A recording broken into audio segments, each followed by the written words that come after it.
Maaari ba kayo tumayo para sa ating panalangin? Ang pangungunahan ni Nigel.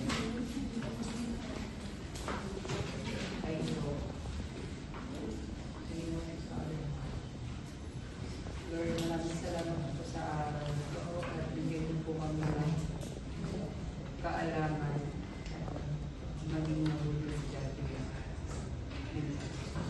Amen. Okay, bago kayo umupo, pakitingnan muna kung may mga kalat sa ilalim ng inyong upuan at pakitulad.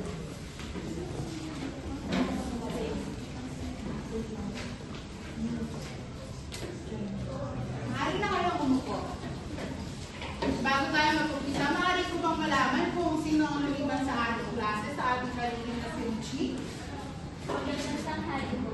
Ako'y itinanggagalang na wala pong liban sa ating klase. Itinagagala ko na walang lumiban ngayon sa ating klase.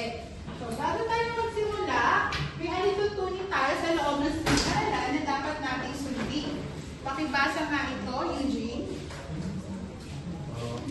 Ang alitutunin sa loob ng silid-aralan ay W was pagpagana, letter I, isipin ang kapakanan ng lahat, letter A, kasipagan sa pag-aaral, letter E, actions para sa kaayusan. Okay, so para sa ating alitutunin sa loob ng silid-aralan, tandaan natin ang salitang wika. Naway sundin natin ito habang dumadaloy ang ating talento. Okay, magandang buhay. Ako si Winnie Ann Chloe Blas na magiging guro niya sa komunikasyon at pananaliksik sa wika at kultura. Para sa ating paksa, ito ay tungkol sa banong ng wika sa lipunan. Para sa ating layunin, maaari mo bang basahin? March? Sa pagtatapos ng klase, ang mga mag-aaral ay inaasahan na una, nauunawaan ang kahalagahan ng forensic devices sa pagpapaliwanag ng gamit ng wika sa lipunan. Pangalawa, nakapagpapatibay ng pagkamalikhain upang pabuti ang pagpapaliwanag ng gamit ng wika sa lipunan. At pangatlo, nagagamit ng basto ang forensic device sa pagbibigay ng halimbawa ng gamit ng wika sa lipunan sa pamamagitan ng pagsulat o pagdamit. Okay, inaasahan ko na sa pagtatapos ng ating klase, ang ating mga layunin ay inyong makakagyan. So, para sa ating unang gawain, tayo tinatawag na salita para sa talata. Para sa ating panuto, pakibasa nga, Jillian. Panuto. Iisip ng mga salita at kukunan ang katla kung ano ang angkong upang mabuo ang diwa ng talata. Okay, so iisip kayo ng mga salita para mabuo ang talata nito. Halimbawa, si Ana ay isang responsableng mag-aaral. So, iisip kayo para magiging konektado yung pangungusap ng bawat isa. So, naiintindihan ba? Halimbawa yan, sa makatuwid, dahil. So, sino gustong sumubok?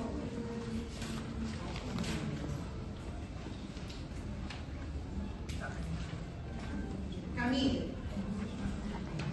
Maaari mo bang sumubok? Si Ana ay isang responsableng mag-aaral dahil nakikinig siyang mabuti sa kanyang guro sa klase at palagi siyang handa sa mga pagsusulit at proyekto. Dahil nais niyang makamit ang kanyang pangarap na maging guro pala. Okay, mahusay. Sino bang gustong sumubok para sagutan ng ating gawain? Siya Karma? Si Ana ay isang responsable mag-aaral sapagkat nakikinig siyang mabuti sa kanyang klase. Kaya palagi siyang handa sa mga pagsulit at proyekto dahil nais niyang makamit ang kanyang pangarap na maging global ang araw. Okay, mahusay. Mayroon ka bang gustong sumubok?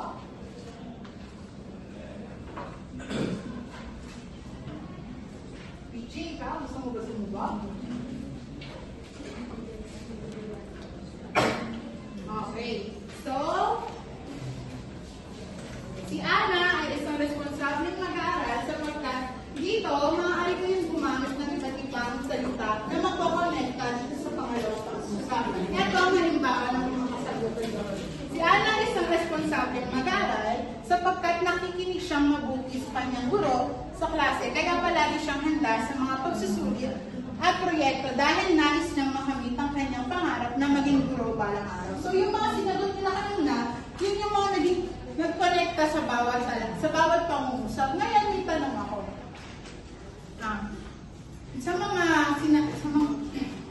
Ano ang obserbahan yung pagbabago na mabuo niyo yung talata?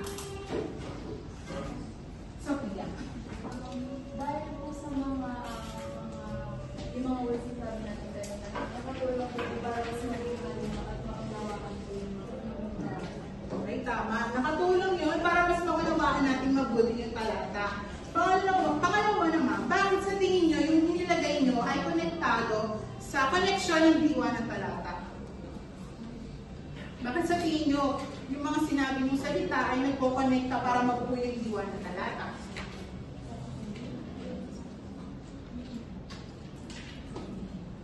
Nigel, may gusto ko sabihin. Dahil napupunan nila yung mga blanco na salita.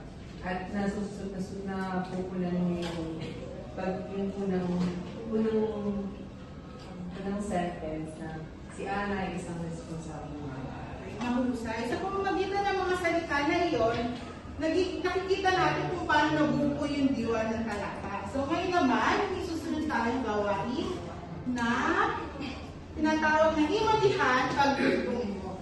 Para sa ating panuto, maaari mo bang basahin? Johnny? Johnny. Hatiin ang klase sa dalawang grupo at ang bawat miyembro ay pipili ng emoji na may kaakibat na salita na gagamitin sa pagbibigay ng pagkuhanan tungkol sa pahayag na ibigay. So, ang klase ay mahahati sa dalawang grupo, sa dalawang.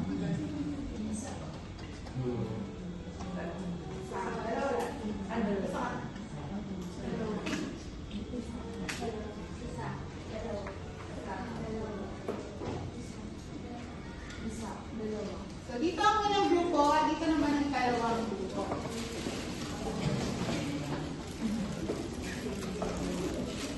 So, ang gagawin nyo, kapag magbibigay sa inyo ng pahayag at kukuha ang bawat miyembro dito sa emoji natin at yung makukuha nyo dito ay may kakagin ng salita, gagamitin nyo yun sa pagbuo ng paliwanag tungkol sa pahayag ng emoji and teacher. Naintindahan ba? May grupo na ba ang masarili sa kanya-kanya grupo?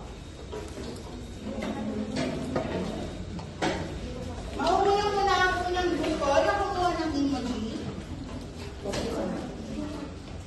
Isa-isa ang bawat member.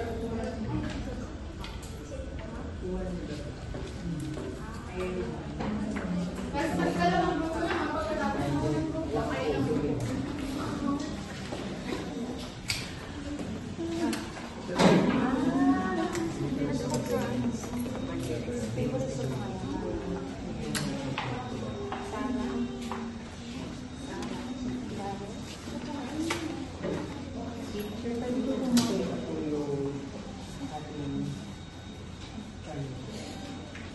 Okay, sumunod naman ang ikalawang grupo. Makinig muna, antayin muna natin matapos ng ikalawang grupo kumuha ng emoji.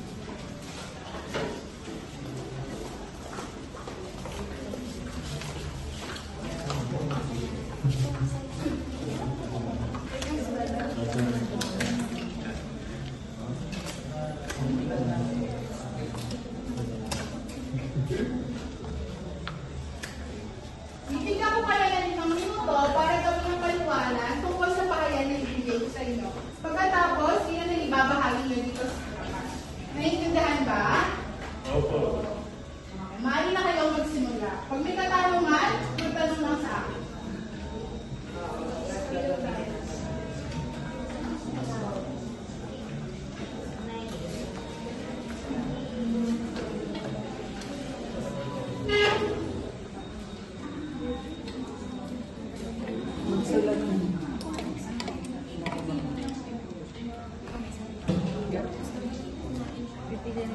Gagamitin niyo yung salita na yun sa paggawa ng Tama.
wika ay may mahalagang papel sa pagkakaisa ng bansa dahil ginagamit ito para sa pakikipag-usap sa mga tao sa isang bansa. Kaya naman, maaari itong maging paraan upang mabahagi ang ating kaalaman. Sana ay patuloy itong pagyamanin kung nais natin magkaisa. Ano yung mga salita na nakuha niyo sa inyo? Yung mga ginamit po natin dahil, para sa, Okay, next klase. ng mga, kaya, maaari, sana, at kung. Ay lang.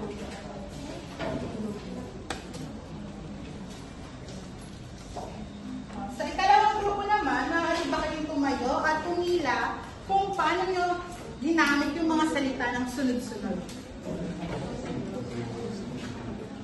Papakita niyo yung mga emoji at kung paano yung mga salita ng mga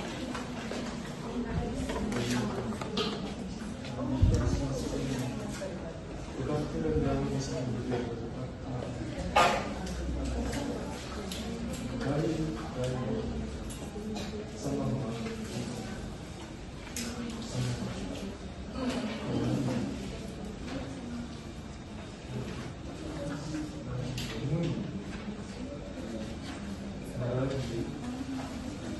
dahil saka Ganyan ba? Or bad? Pag ganito. Pag ganito.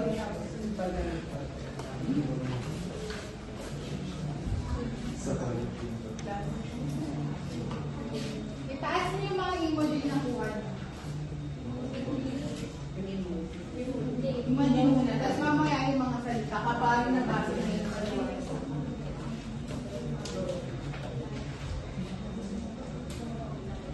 Kapag pinagrit yung salita ng tinuruan mo, saka niyo ipapakita yun. totoo na ang mga wika ay sumasalamin sa mga pagkakakilanlan ng isang individual at ng kaniyang pinagmulan. Dahil dito niya na ipapahayag ang kanyang damdamin at saloobin. Ngunit, sa panahon ngayon, ay hindi na nakahahalagahan ang sariling wika. Marahil tayo ay naimpluwensya ng ibang banyaga. Kahit matagal nang lumipas ang pananakop sa ating bansa, saka naiwan sa ating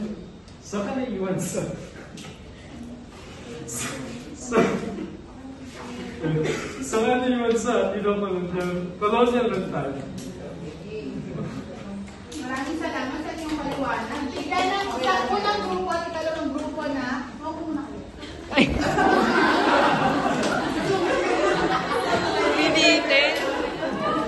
Okay, napakahusay na ninyong mga paliwanag. Tignan nyo nga ang bawat sarili nyo ng sumakses ka.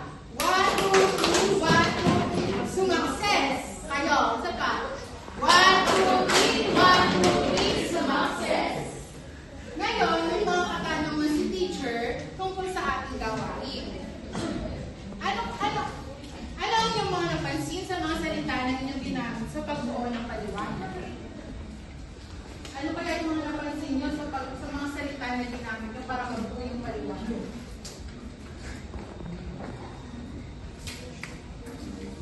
Eugene?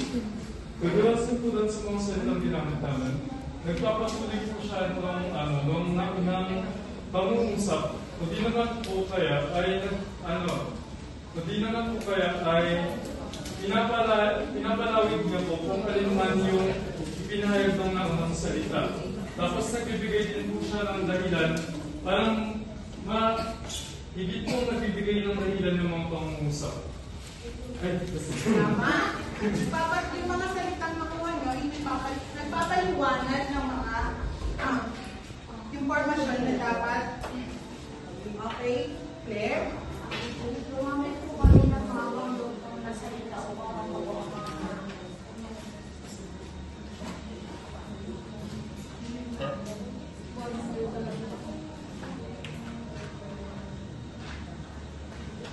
Dito sa side na to, ano yung napansin sa mga salita na may ginamit? Richie?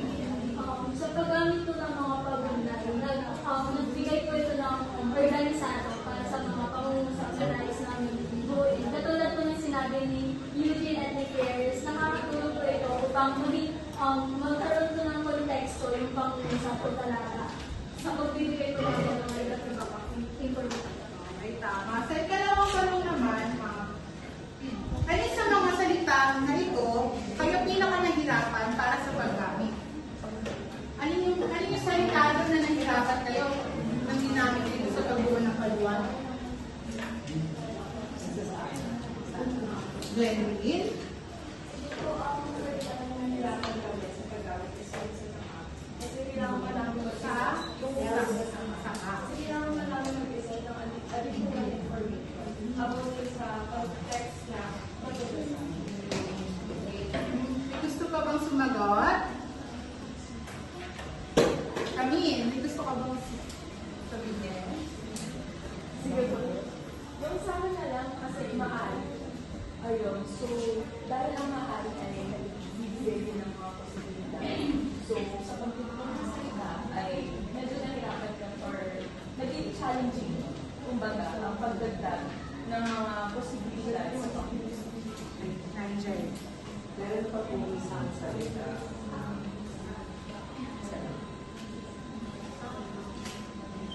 Yung salitang sa, katulad ng kami, isa din pong posibilidad na salita na mahirap siyang bigyan ng konteksto, lalo na kung wala yung unang pag-uusap. Ay, tama. Yung mga sinabi yung salita, siguro hindi madalas ito nagagamit. Saka, baka pagka gagamitin ito, bubuo pa kayo ng bagong informasyon. Sa ikatlong tanong naman, ano ang paraan na ginawa nyo or upang lumawak ng paliwanag at mas maging makahulugan ito or makahulugan ito? Anong paraan ang ginawa nyo?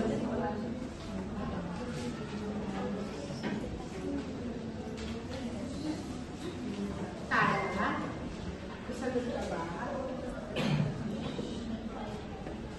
Ano ang paraan na inyong ginawa upang lumawak ang paliwanag at mas maging makahulugan ito?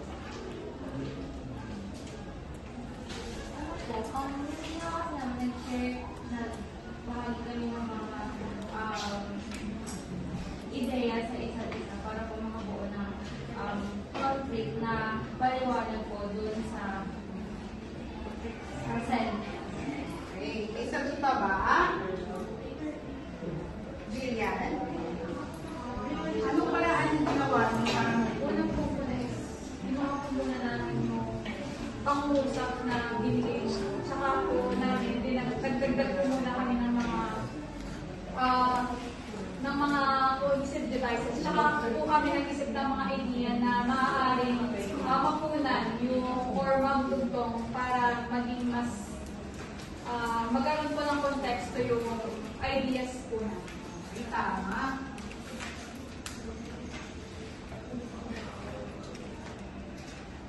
May iba pa bang sagot?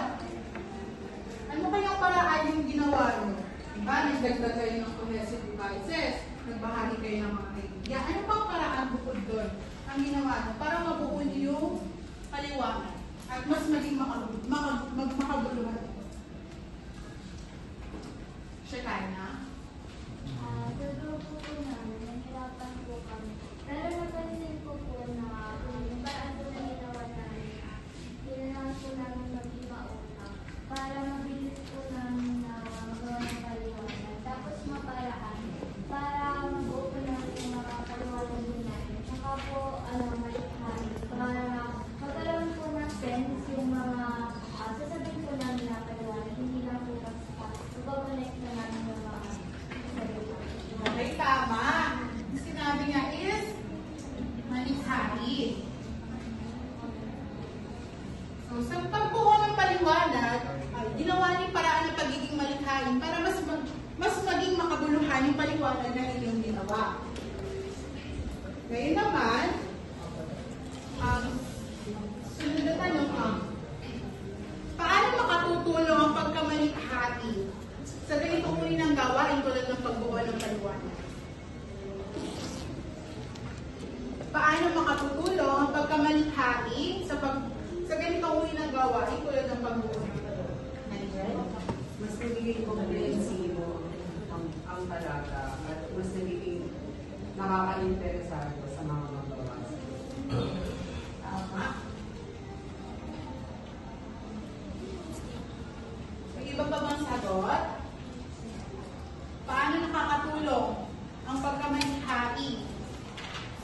mga ganitong uri ng gawain tulad ng pagbuo ng paliwanag.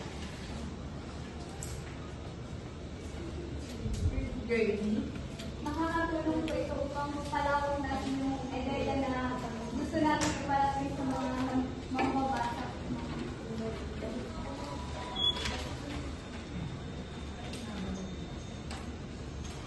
Paano naman ito nakaka-apekto sa paraan ng pag-unawa sa mga konsepto sa iba't ibang larangan? Paano kaya nakaka-apekto ang pagiging malikhain sa mga paraan ng pag-unawa sa iba't ibang konsepto sa iba't ibang larangan?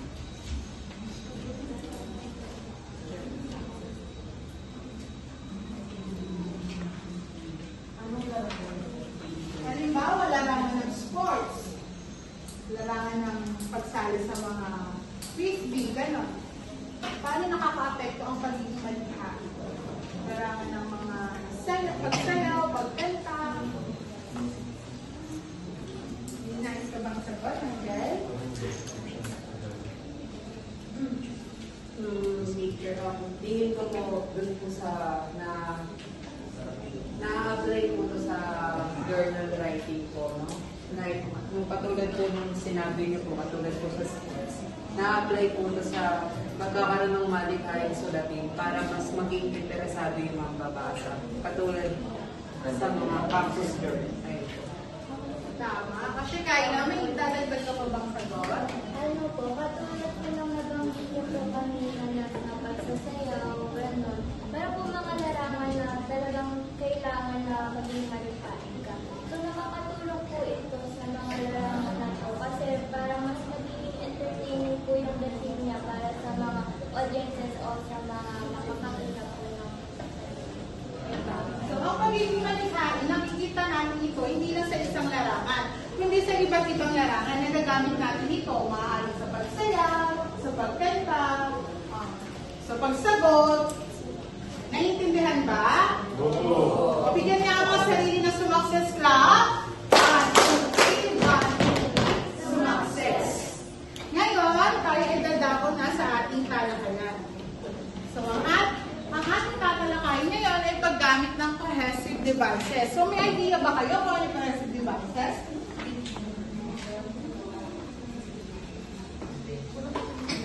March, may idea ka ba? para po yung pinaka-idea ko sa mga device, yun po yung mga salitang nagtutugnay po para mabuo po ng isang tala. Ang cohesive devices, maaari mo bang basahin, Jenny? So, ang cohesive device ay ang mga salitang ginagamit upang maging maayos at malinaw ang daloy ng kwento, pahayag at gamitan sa pangungusap ng may pagkakaugnay. Okay, yung cohesive devices daw, ito yung salitang ginagamit natin upang mas maging malinaw yung daloy ng isang pangungusap, talata, o konsepto.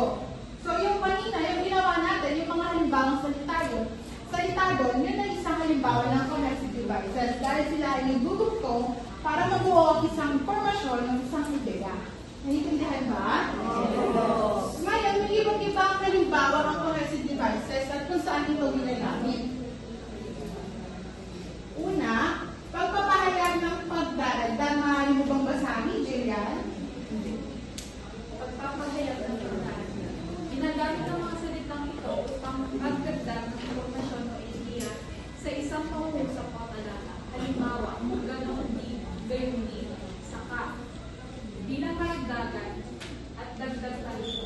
Dito sa pagpapahayag ng pagdaragdag, dito mas pinapalawag yung ideya ng isang pahayag o isang impormasyon. Halimbawa, si Jeffrey ay maganda, saka si Camille. So, parang pinagdudugtong niya at dinadagdagan yung ideya ng isang impormasyon para mas maging maliwanag. Naiintindihan ba? Maaari ba kayo magbigay ng halimbawa gamit ang cohesive devices na nandoon? Ayun po yung talata. Maganda po yung sinatalaw. Sumunod naman, pagpapahayag ng kabawasan sa kabuuan. Ano mo bang basahin, Nigel?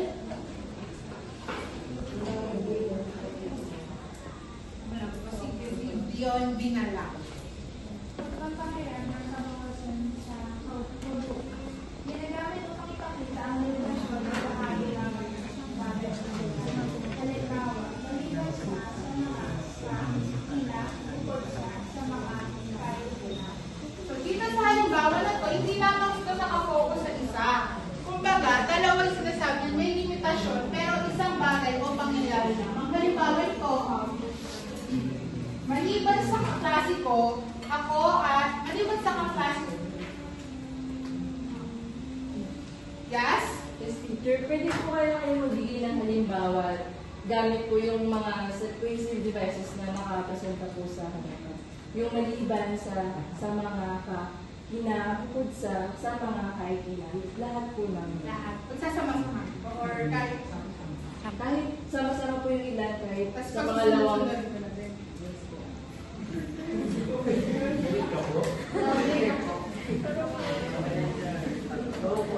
Maliban sa aking sarili at sa aking mga kaklase, nararanasan ko ang aking kasiyahan sa mga pagbibigay tulong nila sa akin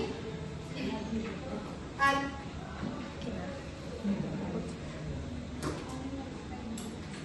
pagbibigay tulong nila sa akin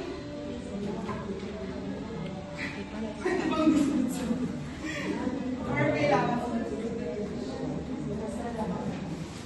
maliban sa aking sarili at sa aking mga kaklase, ako'y nagiging masaya dahil sa kanilang mga tulong nila sa akin, kina Cherry, kina Dave, kina Reg, at bukod sa lahat, nagpapasalamat ako dahil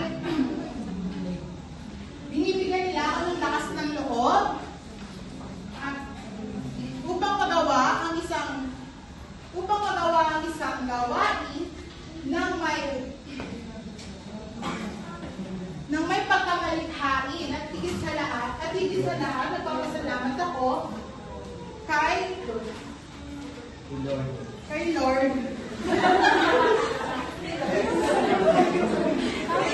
Lord dahil binibigyan niya din ako ng lakas para magawa ang gawain na ito.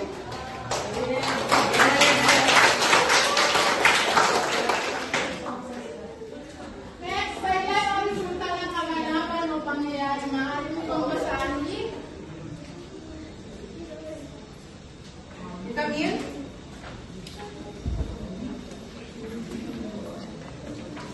Ginagamit ang mga salitang ito upang ipakita ang sanhi at bunga ng isang pangyayari. Pati po ba ang halimbawa? Halimbawa, kaya naman, dahil sa mga fight, sapagkat, dahil dito, bunga ng Okay, so dito sa dahilan o resulta, ginagamit to kapag nagkakaroon ng epekto ang isang pangyayari o impormasyon. So hindi na ako magbibigay ng halimbawa para matapos natin ang talakay. Kasi kanina nagamit nila rin siya sa ating gawain. So baka hindi. Next is kondisyon, bunga o kinalabasan. Check. Maaari mo bang basahin? Ginagamit upang ipakita ang kondisyon o posibleng resulta ng isang pangyayari. Halimbawa, sana o kapag sa sandali basta. Okay, so dito naman, ginagamit ito para sa posibleng resulta, gaya ng siguro makakapasa ako mamaya. Mga ganang halimbawa.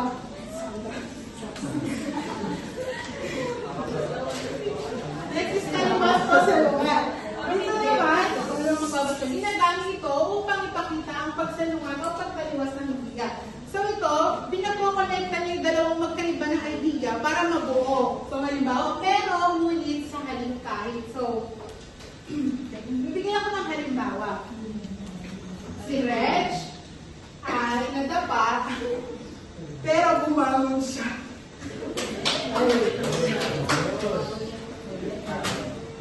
Next is pananaw. Ito naman yung ginagamit upang ipahayag ang pananaw ng isang tao o grupo tungkol sa isang paksa. So dito naman, parang binibigyan ng kredibilidad ng isang informasyon kung saan ang galing ito. Halimbawa, ayon kay Danny, ayon kay Henry, mga ganun. Binibigyan ng kredibilidad ang paggawa ng isang informasyon. Next is is probabilidad sa pantaha, panindigan, ikaw ay ginagamit sa salita upang pakita ang posibleng mangyari o panindigan sa isang bagay. So, dito, okay, Charm? Ano po yung madalas gamitin ng mga guro pagdating po sa example ng mga munisipyo? Mga uri po ng munisipyo. Dito ba sa pantaha at panindigan? Hindi po. Sa mga munisipyo na sa lahat po ng guro. Ano po yung madalas gamitin ng mga guro? Madalas ginagamit ng mga guro ay sa mga dahil, pero, lalo na kapag sila ay nagpapaliwanag, halimbawa, nagpapaliwanag sila ng isang talakayan. Pero tas nagbibigay sila ng halimbawa, sa pagpapaliwanag nila, nakakagamit sila ng cohesive device dahil pinagdudugtong nila yung informasyon para makabuo sila. Naintindihan ba, Char? Yes po. Thank you. Dahil? Pwede po ba maging isang sentence yung isang paggagamit na lang po ng isang munisipyo? Consider po ba siya na isang sentence? May iba't iba kasi tayo paggamit ng cohesive device. Maaaring nasa unahan siya